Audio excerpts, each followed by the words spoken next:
All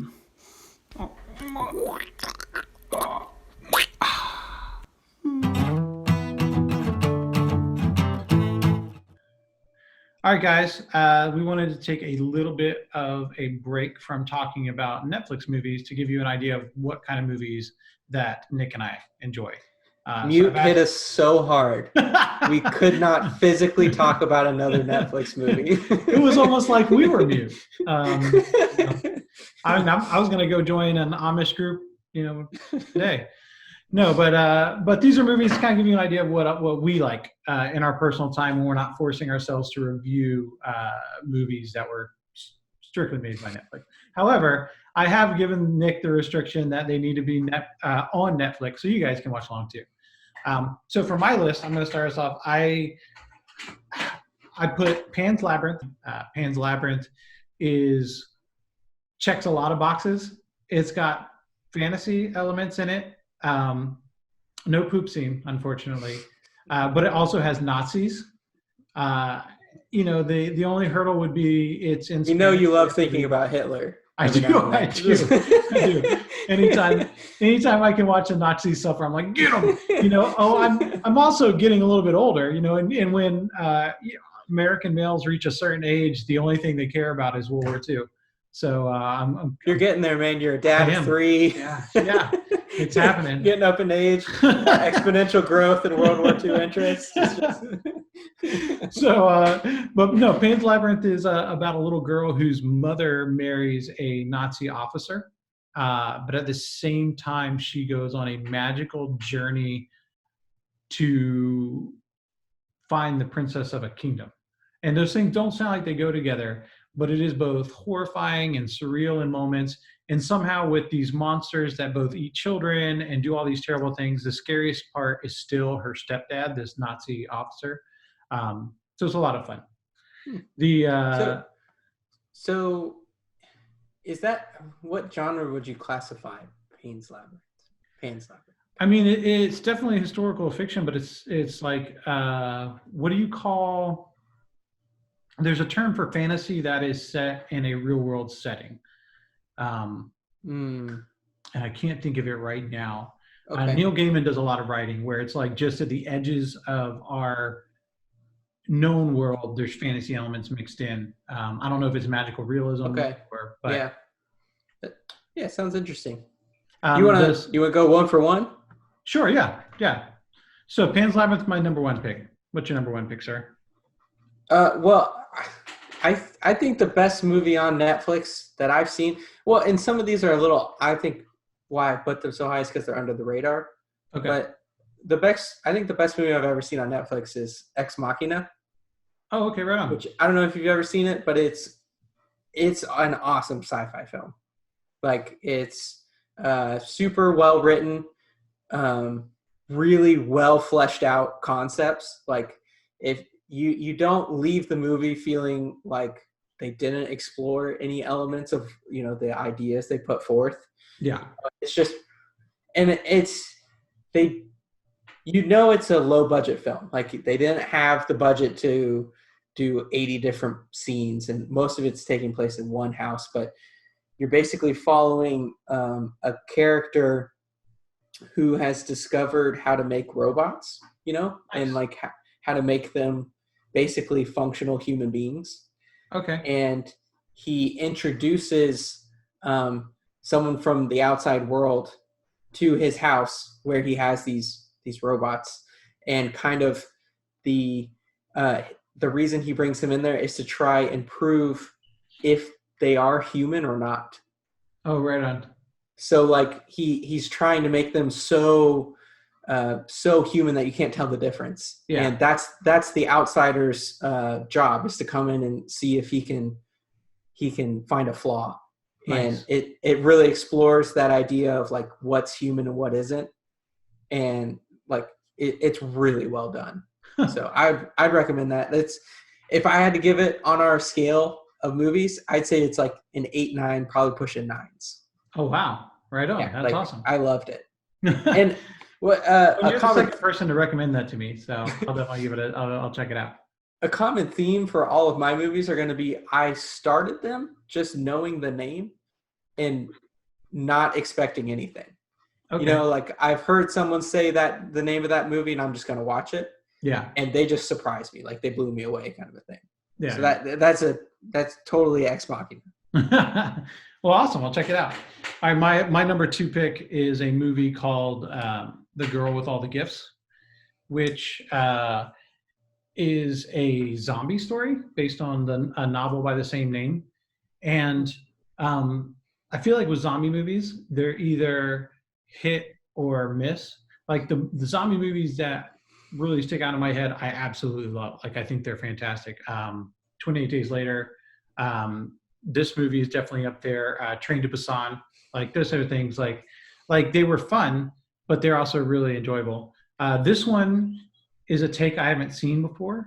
And you kind of are induced to this little girl who is in a military facility with all these other children, and they are strapped in and learning. And for whatever reason, I mean, obviously, as you watch the movie, it goes on, they have the zombie virus, but they are completely conscious and talking. So everyone is afraid of her, but she's still a curious little girl that goes on this adventure through the world that gets really dark. But it hit at a lot of places I didn't expect to, including the end. Doesn't disappoint. So she's a zombie, but she has the interactions of a real child. Yeah, her and all these kids. Okay. All these kids, and the government is educating them, but they're monitoring them and they're trying to control them. And meanwhile, outside the gates, the zombies are still running wild. So they're trying to basically use them to understand, maybe we can treat this. Maybe we can find some sort of serum where even if we get bit, everyone can be conscious. And so it'll kind of nullify the effects of the virus in general. And it's really interesting because you see, without going too deep into it, there's two really main characters that are kind of fighting over the girl's soul. There is the head scientist doctor who sees her as just a means to an end. And then there's the teacher who's tasked with keeping these kids on level in case they reach adulthood and the army can actually use them. And the interactions between those two, it was a movie that was very unexpected. It was very enjoyable. I was satisfied. Even the ending, I was shocked with the direction they went. Really enjoyed it. So that's my number two, Girl with All the Gifts. What would you give it at 1 out of 10 scale? And also give us a retroactive one for Pan's Labyrinth. Oh, Pan's Labyrinth. Pan's Labyrinth for me, I can watch a couple times a year. I love that movie. If TV still existed like it did when I was a kid, I would watch it whenever it came on a channel. That's just not a reality for me anymore. But I would say I would give Pan's Labyrinth a 9. I love that movie. It is so weird. It is so out there. Oh, it's by the same guy, Guillermo del Toro, that directed In the Shape of Water, which I do think it's a much better movie than In the Shape of Water, and he should have won the award for that one instead. But so say, what do you mean, In the Shape of Water? That was gonna be my next movie. No. so I would give Pan's Labyrinth a 9. I give Girl with All the Gifts, I have to say, it's like an 8/8. It's I really enjoyed that movie. So. Wow. Yeah. Okay. Yeah, that sounds really interesting. Funnily enough, my second movie was Train to Busan. There you go. That's yeah. I watched a guy on YouTube named Philip DeFranco. He does like a YouTube news channel, basically. And he recommended it like 1 billion times. And I had no idea what it was, but I was like, okay, I'm going to watch this movie. And the whole movie's in Korean, and you just have to watch it with subtitles. But it's just so well done. Yeah. Like the journey that it takes you on, which is you're following a dad and his daughter, and this dad is like a workaholic who's divorced, and he's basically taking his daughter on a train to meet his mom in Busan, or her mom in Busan, to drop her off. And in the midst of this, there's this zombie virus going around that affects some of the people on the train. Yeah. And they have to essentially survive this train ride. And it's, as far as zombie movies go, and this is more. It sounds like in The Girl with All the Gifts, the zombie thing is kind of a like a not necessarily, like in Train to Busan, the reason that there are zombies is because it's kind of a horror movie. But it Yeah. sounds like that's not their real goal in The Girl with All the Gifts. And I think that's where zombies are real hit or miss when you're trying to make them scary. Yeah. you know and they did a really good job with it on Train to Busan. It's not like a pop, it's not like a flash scare. They're not Yeah. just opening doors the whole time and something pops out at you. It's really just like tense situations that you're following this dad and his daughter, and you're learning so much about them at the same time. And yeah, I just think the the the whole story and the adventure you go on is better than any other horror, I don't know, thriller that I've seen. Yeah. I'd say that was like top notch. And it's crazy that that's not even an American film. Yeah. Like I don't think I've ever seen a foreign film and been like, wow, that was like one of the best movies I've ever seen. Like literally, like how often do you get to see foreign films, first of all? Yeah. And second of all, like when are they amazing? Yeah. Like maybe Parasite is the only other film I can think of, but I'd give Train to Busan maybe like an 8.5, 8.4. Like it's really good. And it's not something that's going to change your, blow your mind or anything, but you'll feel really satisfied by the end of the movie. Like Nice. you'll really enjoy the journey you go on. So Nice. All right. Well, my last pick is going to be one that might not be as exciting, but if you're not as old as me, maybe you don't remember it coming out. It's called Minority Report. It's got Tom Cruise. It's a sci-fi movie where they explore the idea of justice and whether or not you can predict crime and punish people for them for not having committed crimes yet. So there's these girls that have the ability to have precognitive visions, and there's an entire task force that's experimental. It's set up in the city. I think maybe it's even Washington D.C. And Tom Cruise is one of the officers, and for whatever reason, it's predicted that he's going to kill someone, and so they come after him. And so you really experience the ins and outs, and it's also kind of a murder. It's like a mystery. Like he's trying to put together, based on their visions, why he would kill someone, by the same time not being put in prison for killing someone that he hasn't killed yet and he's never even met. So it was really interesting. It's fun. It's based on a short story by the same guy that did the short story Blade Runner is based on. Do Robots Dream of Electric Sheep? Philip K. Dick. So super fun sci-fi. All the elements are justified. Unlike The Mute, where they're just. I think the great part about that movie is his character is devoted to this working. He's devoted to the idea that they can find. He's part of it. Find people who have committed crimes, just not yet, and arrest them.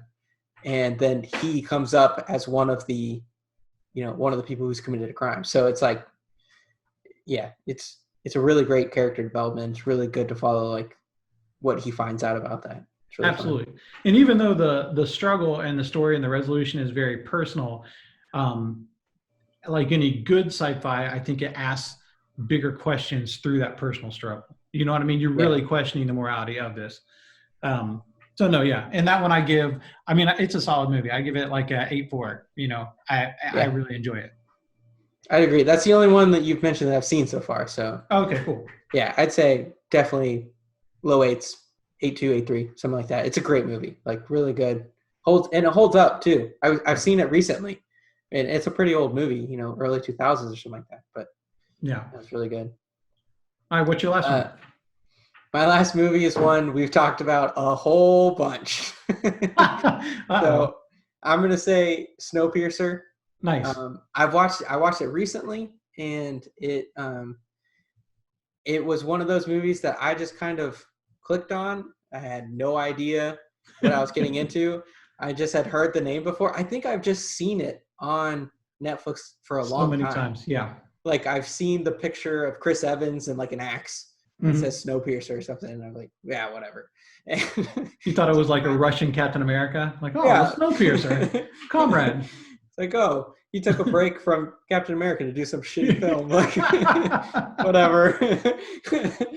And I finally just sat down and watched it one day, and it's just awesome. Like, Yeah. it's really good conceptually. Like, the whole idea of you're on a train in a dystopian future where we have figured out global warming so well that we've gone into an ice age. And the only people that still exist are the people on this train that has perpetual motion and can exist in, infinity, essentially. Like, it creates its own energy. So it also creates its own water. It creates its own food, all this kind of crap.